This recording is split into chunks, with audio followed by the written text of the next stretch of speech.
Hi friends, welcome to ತನು ಸ್ವಯಂ ಅಡುಗೆ. ಇವತ್ತಿನ ದಿನ ನಮ್ಮ ಚಾನಲಲ್ಲಿ ಯಾವುದೇ ರೀತಿ ಅಡುಗೆಗಳನ್ನ ಹಾಕ್ತಾ ಇಲ್ಲ.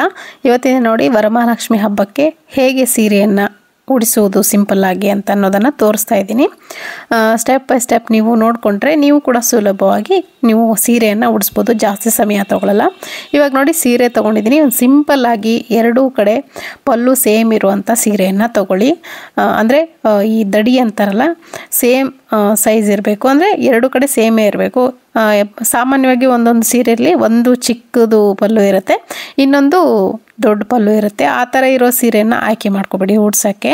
ಈ ಥರ ಎರಡು ಸೇಮ್ ಇರೋದು ತೊಗೊಂಡ್ರೆ ತುಂಬ ಸುಲಭವಾಗಿ ನೀವು ಮಾಡ್ಕೋಬೋದು, ಉಡಿಸ್ಬೋದು ಸೀರೆನ. ಇವಾಗ ನೋಡಿ ಈ ಥರ ನೆರಿಗೆಗಳನ್ನ ಮಾಡ್ಕೊಳ್ತಾ ಇದ್ದೀನಿ. ನೋಡಿ ಸಾಫ್ಟ್ ಇರುವಂಥ ಸೀರೆಯನ್ನು ತಗೊಂಡು ನೀವು ಉಡಿಸಿದ್ರೆ ತುಂಬ ಚೆನ್ನಾಗಿ ಕೂತ್ಕೊಳ್ಳುತ್ತೆ. ಈ ಥರ ನೆರಿಗೆಗಳನ್ನು ಸ್ವಲ್ಪ ಒಂದು 5ರಿಂದ 6 ನೆರಿಗೆಗಳನ್ನ ಮಾಡ್ತಾ ಬನ್ನಿ. ಮಾಡಿ ಈ ಥರ ಜೋಡಿಸ್ಕೊಳ್ತಾ ಬನ್ನಿ. ಸೀರೆನ ಈ ಥರ ಉದ್ದಕ್ಕೆ ಹರಡಿ ಈ ಥರ ಮಾಡೋದ್ರಿಂದ ತುಂಬ ಸುಲಭವಾಗಿ ನೀವು ನೆರಿಗೆಗಳನ್ನ ಮಾಡಬಹುದು. ನೋಡಿ ಈ ಪೂರ್ತಿಯಾಗಿ ಉದ್ದ ಸೀರೆ ಏನಿದೆ ನೋಡಿ, ಉದ್ದಕ್ಕೆ ನಾನು ಹಾಗೆ ಹಾಕ್ಕೊಂಡಿದ್ದೀನಿ. ನೆಲ ಎಲ್ಲ ಕ್ಲೀನಾಗಿ ಒರೆಸ್ಬಿಟ್ಟು ಹಾಕ್ಕೊಂಡಿದ್ದೀನಿ. ಇದು ಹೊಸ ಸೀರೆನೇ, ಲಕ್ಷ್ಮೀ ದೇವಿಗೆ ನಾನಿಲ್ಲಿ ಉಡಿಸೋದನ್ನು ಮಾತ್ರ ತೋರಿಸ್ತಾ ಇದ್ದೀನಿ. ಅದರಿಂದ ಹೊಸ ಸೀರೆಯೇ ನಾನು ಉಡಿಸಿ ತೋರಿಸ್ತಾ ಇದ್ದೀನಿ ನಿಮಗೆ. ಆಮೇಲೆ ನೆಲವನ್ನು ಕ್ಲೀನಾಗಿ ಒರೆಸ್ಬಿಟ್ಟು ನಾನು ತೋರಿಸ್ತಾ ಇರೋದು. ನಿಮಗೆ ನೆಲದ ಮೇಲೆ ಮಾಡೋಕ್ಕೆ ಇಷ್ಟ ಇಲ್ಲ ಅಂದರೆ ಒಂದು ಚಾಪೆ ಏನಾದರೂ ಹಾಯಿಸ್ಕೊಂಡು ಅದ್ರ ಮೇಲೆ ನೀವು ಈ ಥರ ರೆಡಿ ಮಾಡ್ಕೋಬೋದು. ನೋಡಿ ಸೆರ್ಗಿನ ಭಾಗ ಏನು ಬರುತ್ತೆ ನೋಡಿ, ಅಲ್ಲಿಂದ ಒಂದು 2 ಮೊಳದಷ್ಟು ಬಿಟ್ಟು ಈ ಥರ ಮತ್ತೆ ಸೆರ್ಗನ್ನು ನಾನಿಲ್ಲಿ ಫೋಲ್ಡ್ ಮಾಡ್ಕೊಳ್ತಾ ಇದ್ದೀನಿ. ನೋಡ್ತಿರ್ಬೋದು ನೀವು ಯಾವ ಥರ ಸೀರೆ ಉಟ್ಕೊಳ್ಳೋವಾಗ ಸೆರ್ಗನ್ನು ಮಾಡ್ಕೊಳ್ತೀರೋ ಆ ಥರ ಇಲ್ಲಿ ಸೆರ್ಗನ್ನು ಮಾಡ್ಕೊಳ್ತಾ ಇದ್ದೀನಿ. ಎಷ್ಟು ಚಿಕ್ಕದಾಗಬೇಕೋ ಅಷ್ಟು ಚಿಕ್ಕದಾಗಿ ನೀವು ಪ್ಲೇಟ್ಸನ್ನು ಮಾಡ್ಕೋಬೋದು. ಸೆರ್ಗಿಗೆ ನಾವು ಉಡಿಸ್ತಾ ಇರೋದು ದೇವಿಗೆ ಆಗಿದ್ದರಿಂದ ಸ್ವಲ್ಪ ಚಿಕ್ಕದಾಗಿ ನಾನಿಲ್ಲಿ ಪ್ಲೇಟ್ಸನ್ನು ಮಾಡ್ಕೊಳ್ತಾ ಇದ್ದೀನಿ. ನೀವು ನೋಡ್ತಿರ್ಬೋದು. ನೋಡಿ ಈ ಥರ ಮಾಡ್ಕೊಳ್ಳೋದ್ರಿಂದ ಕರೆಕ್ಟಾಗಿ ನಮಗೆ ಎಷ್ಟು ಸೈಜಲ್ಲಿ ಬೇಕೋ ಆ ಸೈಜಲ್ಲಿ ನೀವು ಪ್ಲೇಟ್ಸನ್ನು ಮಾಡ್ಕೊಂಬಿಡ್ಬೋದು. ಅಗಲ ಮಾಡಿದ್ರೆ ಅಷ್ಟು ಚೆನ್ನಾಗಾಗಲ್ಲ. ಪೂರ್ತಿ ಅಗಲವಾಗಿ ಮಾಡಿದ್ರೆ, ಈ ಥರ ಚಿಕ್ಕದಾಗಿ ಮಾಡಿದ್ರೆ ಓಡಿಸೋವಾಗ ಭಾಳ ಚೆನ್ನಾಗಾಗತ್ತೆ. ಈಗ ನೋಡಿ ಇವಾಗ ನಿಮಗೆ ಬೇಕಿದ್ರೆ ಐರನ್ ಮಾಡ್ಕೋಬೋದು, ಇಲ್ಲಾಂದರೆ ಇಷ್ಟೇ ಸಾಕು. ಕೈಯಿಂದನೇ ಒಂದು ಸ್ವಲ್ಪ ಸೆಟ್ ಮಾಡ್ಕೊಂಬಿಟ್ಟು ಈ ಥರ ಕ್ಲಿಪ್ಸನ್ನು ಅಲ್ಲಲ್ಲಿ ಕ್ಲಿಪ್ಸ್ ಹಾಕ್ಬಿಟ್ರೆ ಆಯಿತು. ನಾನಿಲ್ಲಿ ಯಾವುದೇ ಐರನ್ ಮಾಡ್ತಾ ಇಲ್ಲ. ಈ ಥರ ನೋಡಿ ಕೈಯಿಂದನೇ ಪ್ರೆಸ್ ಮಾಡಿ ಕ್ಲಿಪ್ಪನ್ನು ಹಾಕಿದ್ದೀನಿ. ಹಾಗೆಯೇ ಅಲ್ಲಿ ಸೆರಗು ಮುಗಿದಾದ್ಮೇಲೆ ಒಂದು 2 ಮೊಳದಷ್ಟು ನಾನಿಲ್ಲಿ ಮತ್ತೆ ಅದೇ ಸೆರಗನ್ನು ಕಂಟಿನ್ಯೂ ಆಗಿ ಪ್ಲೇಟ್ಸನ್ನು ಮಾಡ್ಕೊಳ್ತಾ ಇದ್ದೀನಿ. ನೋಡ್ತಿರ್ಬೋದು. ಇದೇ ರೀತಿ ನೀವು ಕೂಡ ಮಾಡಿದ್ರೆ ತುಂಬ ಈಸಿಯಾಗಿ ನೀವು ಉಡಿಸ್ಬೋದು ಸೀರೆನ. ಇವಾಗ ನೋಡಿ ಈ ಥರ ಮಾಡಿಕೊಂಡು ಈ ಥರ ಫೋಲ್ಡ್ ಮಾಡ್ಕೊಂಡ್ಬಿಟ್ರೆ ತುಂಬ ಚೆನ್ನಾಗಿ ಕೂತ್ಕೊಳ್ಳುತ್ತೆ ಸೀರೆ ಉಡಿಸೋವಾಗ ಲಕ್ಷ್ಮಿಗೆ.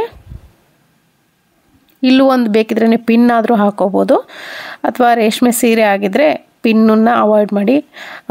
ಗುಂಡು ಪಿನ್ ಇದ್ದರೆ ಗುಂಡು ಪಿನ್ ಹಾಕ್ಕೊಳ್ಳಿ, ಅಥವಾ ಕ್ಲಿಪ್ ಹಾಕಿದ್ರೆ ಬೆಸ್ಟ್ ಅಂತ ಹೇಳ್ತೀನಿ. ನೋಡಿ ಈ ಥರ ಫೋಲ್ಡ್ ಮಾಡ್ಕೊಂಬಿಟ್ಟು ಇಟ್ಕೊಂಡ್ರೆ ನಿಮ್ಗೆ ತುಂಬ ಈಸಿ ಆಗುತ್ತೆ. ನಾಳೆ ಹಬ್ಬ ಇದೆ, ಬೆಳಗ್ಗೆ ಉಡಿಸ್ಬೇಕು ಸೀರೆ ಅನ್ನೋಂಗಿದ್ರೆ ಇವತ್ತಿನ ದಿನ ರಾತ್ರಿನೇ ನೀವು ಕ್ಲೀನಾಗಿ ಮನೆಯೆಲ್ಲ ಒರೆಸ್ಬಿಟ್ಟು ಒಂದು ಚಾಪೆ ಹಾಸ್ಕೊಂಡು ಈ ಥರ ಕ್ಲೀನಾಗಿ ರೆಡಿ ಮಾಡಿ ಇಟ್ಕೊಂಡ್ಬಿಟ್ರೆ ಬೆಳಗ್ಗೆ ಈ ಥರ ಮಾಡಿಬಿಡ್ಬೋದು. ಇವಾಗ ನೋಡ್ತಿರ್ಬೋದು ನಾನಿಲ್ಲಿ ರೆಡಿ ಮಾಡ್ಕೊಳ್ತಾ ಇದ್ದೀನಿ.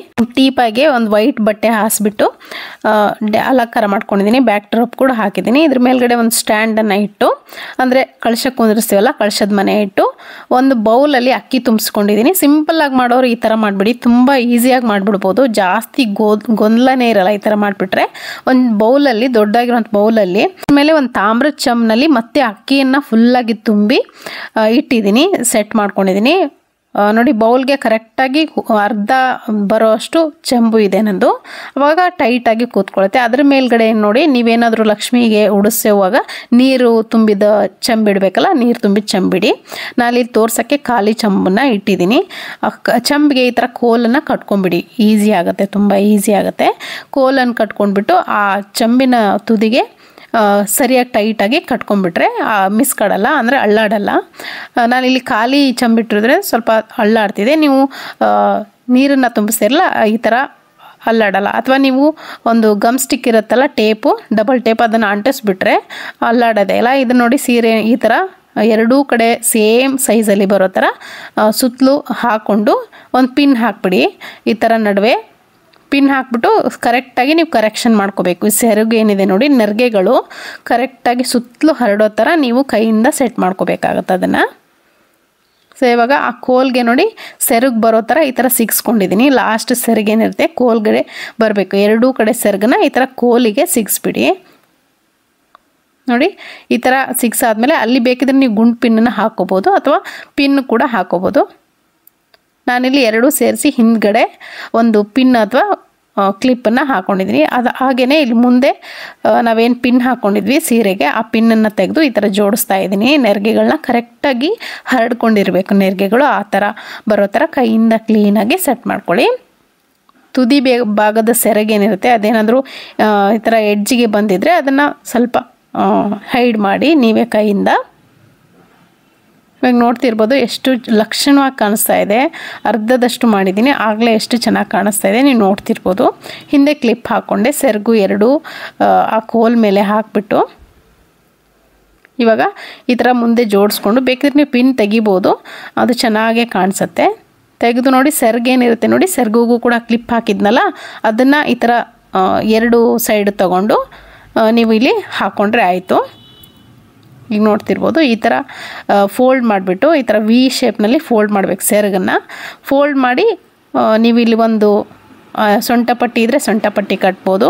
ಇಲ್ಲಾಂದರೆ ಮೊದಲಿಗೆ ನೀವು ಈ ಥರ ದಾರದಿಂದ ಕಟ್ಬಿಟ್ಟು ಅದಾದಮೇಲೆ ನೀವು ಸೊಂಟ ಪಟ್ಟಿನ ಕಟ್ಕೋಬೋದು. ಸೊಂಟ ಪಟ್ಟಿ ನಿಮ್ಮ ಹತ್ರ ಇಲ್ಲ ಅಂದರೆ, ಡಾಬ್ ಇಲ್ಲ ಅಂದರೆ ನೀವು ನೆಕ್ಲೆಸನ್ನೇ ಕಟ್ಬೋದು. ನೆಕ್ಲೆಸ್ ಉದ್ದವಾಗಿರುತ್ತಲ್ಲ, ಲಾಂಗ್ ಚೈನ್ ಏನಾದರೂ ಇದ್ದರೆ ಈ ಥರ ಕಟ್ಬಿಡ್ಬೋದು, ಅಲ್ಲಿ ಹಾಕ್ಬಿಡ್ಬೋದು.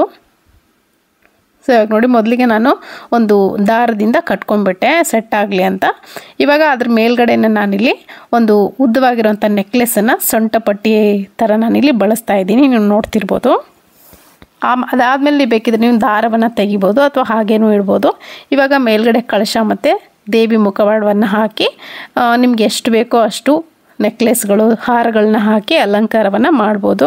ತುಂಬ ಚೆನ್ನಾಗಿ ಕಾಣಿಸುತ್ತೆ. ತುಂಬ ಸಿಂಪಲ್ಲಾಗಿ ಮಾಡ್ಬೋದಾದಂಥ ಒಂದು ಇದು ಸ್ಯಾರಿ ಡ್ರೇಪಿಂಗ್ ನಾನು ಇಲ್ಲಿ ಇವತ್ತು ನಿಮಗೆ ಹೇಳ್ಕೊಟ್ಟಿರೋದು. ತುಂಬ ಗಡಿಬಿಡಿಯಾಗಿ ಮಾಡೋದಾದರೆ ಯಾವುದೂ ಬರಲ್ಲ. ಇದಾದರೆ ತುಂಬ ಸಿಂಪಲ್ಲಾಗಿ ಮಾಡ್ಬೋದು, ಭಾಳ ಈಸಿ ಮೆಥಡ್ ಅಂತ ಹೇಳ್ಬೋದು ಇದನ್ನು. ಖಂಡಿತ ಇದನ್ನು ನೀವು ಕೂಡ ನಿಮ್ಮನಲ್ಲಿ ವರಮಹಾಲಕ್ಷ್ಮಿ ಹಬ್ಬಕ್ಕೆ ತುಂಬ ಸಿಂಪಲ್ಲಾಗಿ ಮಾಡ್ಕೊಳ್ಳಿ.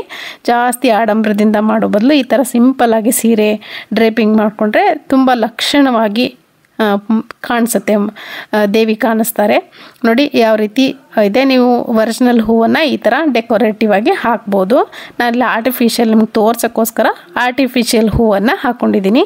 ಹೇಗಿದೆ ಅಂತ ಕಮೆಂಟ್ ಮುಖಾಂತರ ಬರ್ತಿಳಿಸಿ. ಕೊನೆಯದಾಗಿ ನೋಡಿ ಕಿರೀಟವನ್ನು ಹಾಕೋದು ಮರ್ತಿದ್ದೆ, ಕೊನೆಯದಾಗಿ ಕಿರೀಟವನ್ನು ಕೂಡ ಹಾಕಿದ್ದೀನಿ. ನೋಡಿ ಎಷ್ಟು ಚೆನ್ನಾಗಿ ಕಾಣಿಸ್ತಿದೆ. ಇಷ್ಟ ಆಯಿತಾ ನಿಮಗೆ? ಕಮೆಂಟ್ ಮುಖಾಂತರ ಬರ್ತಿಳಿಸೋದನ್ನು ಮರಿಬೇಡಿ. Thank you.